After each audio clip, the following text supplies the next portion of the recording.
In business, there exists an order of a company's structure, and this order is used for the financial balance sheet to explain the equity and debt of a company. It matters for ratings and other things.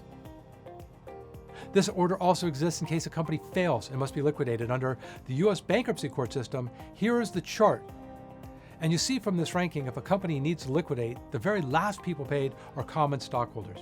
Above them is preferred. I told you they were special.